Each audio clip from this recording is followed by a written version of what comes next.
podcastons Le Cours, la méthode magique pour développer son oreille en français, tout en s'amusant à faire un podcast bilingue. Installez-vous bien confortablement et laissez-vous guider par la magie. Bonne écoute!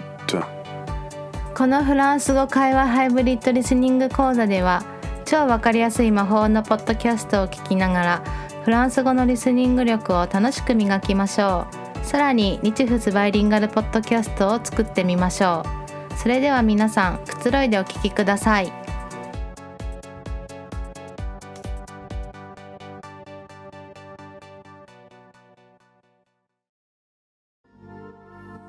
Si je vous dis qu'il est tout rond, parfois jaune, et que c'est le péché mignon de nombreux becs sucrés, vous me dites « Non, ce n'est pas de Pac-Man dont il s'agit, mais du macaron.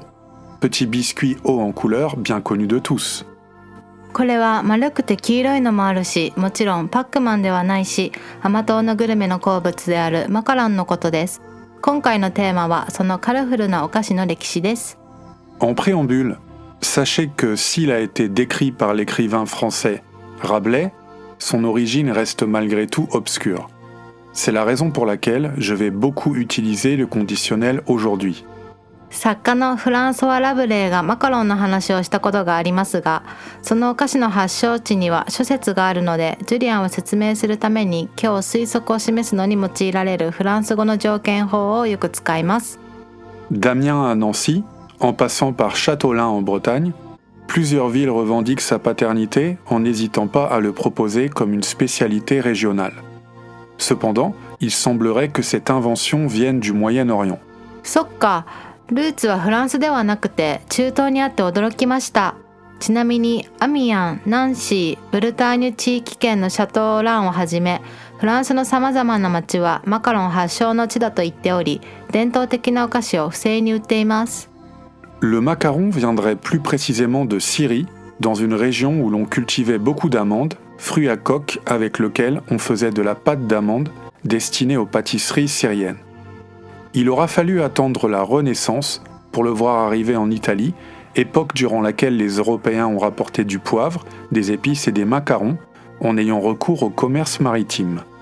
実はマカロンはシリアが発祥の地です。この国ではアーモンドが栽培されていたため、アーモンドお菓子を作るのが一般的でした。ルネッサンス14世紀16世紀でヨーロッパ人が海上貿易で胡椒やスパイス、マカロンなどを持ち帰ったため、イタリアではマカロンの人気が出ました。C'est d'ailleurs là que le petit gâteau a pris son nom, maccherone, autrement dit recette à base de pâtes en italien. Nous connaissons bien sûr la variété de pâtes alimentaires macaroni. Notons qu'à l'origine, c'était un petit gâteau aux amandes croquant à l'extérieur et moelleux à cœur. そういえばマカロンの名前はイタリア語で練った生地を切ったを意味するマッケローネに由来し、パスタのマカロニと同じ語源です。そして原型のマカロンは外はカリカリで中は柔らかいアーモンド菓子でした。Et c'est Catherine de Médicis, ancienne reine de France d'origine italienne, 1547 à 1559, qui l'a apporté au XVIe siècle. マッケローネがフランス国王アンリ2世に嫁いだカトリーヌ・ド・メディシスにより16世紀にフランスへ持ち込まれたみたいです。En 1830, les pâtissiers parisiens ont eu l'idée d'assembler 2 biscuits et de les garnir d'une petite confiture baptisée ganache. Cela a donné la recette tant appréciée de nos jours, aussi bien dans l'Hexagone qu'à l'international. フランスや海外でも最も人気があるマカロンなのがパリのマカロンですよね。1830年、当時のパリのパティシエたちは2つのマカロンにジャムやガナッシュを挟んだレシピを考えたので、パリのマカロンが生まれました。それはとても素晴らしいアイデアでしたね。Oui, c'était une idée vraiment lumineuse.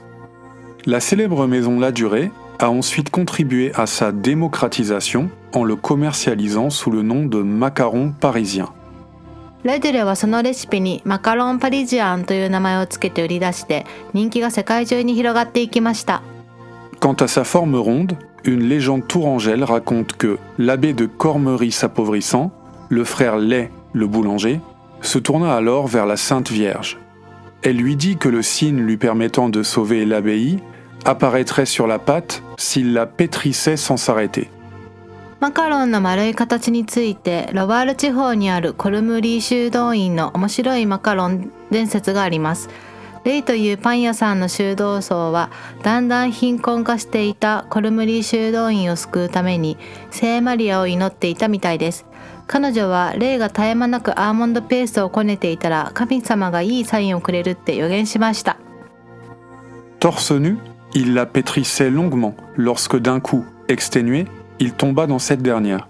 Il demanda alors pardon à Dieu et observa sur la pâte la trace de son nombril.